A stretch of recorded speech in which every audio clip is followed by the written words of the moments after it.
ઉપર ખાડા રાજના મામલે બેનનું ખાસ નિવેદન સામે આવ્યું છે। રાજકોટના રસ્તા ઉપર ઠેર ઠેર જોવા મળતા ખાડા અને ડામરના નબળા કામને લઈને નાગરિકોમાં વ્યાપક રોષ જોવા મળી રહ્યો હતો।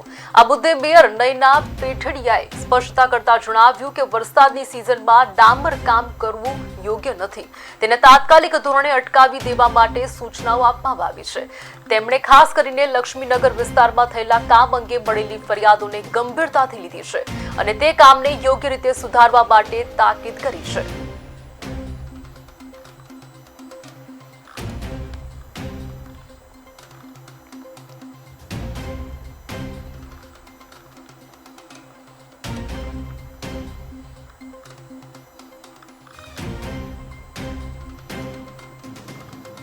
સ્વાભાવિક છે કે પાણીને અને ડામરને ક્યારે ભળતું હોતું નથી।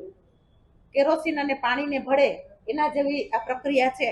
તો ચોમાસાની ઋતુની અંદર વરસાદ હોય તો પબ્લિકને વાત પણ એની પણ સાચી છે કે ક્યાંક પાણી ભરાણું હોય અને ખાડો હોય તો અકસ્માત થવાની પૂરેપૂરી શક્યતા રહેતી હોય છે।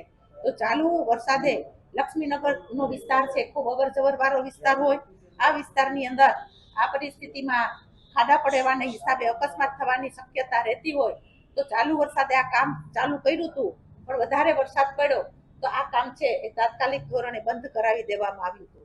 બેન, એમાં ભ્રષ્ટાચાર ક્યાંક થયો એવી પણ આક્ષેપ છે, કારણ કે રોડ ઉખડવા માંડ્યો છે, અહીંયા હાલે છે, સ્થાનિકો હાથમાં કપચી હાથમાં આવે કેવો માલ વાપરો છે એ પરિસ્થિતિ હું સાહેબો પાસે પણ ચેક કરાવીશ અને એનું મટીરિયલ પણ કેવું વાપરેલું છે એ પણ હું ચેક કરાવીશ।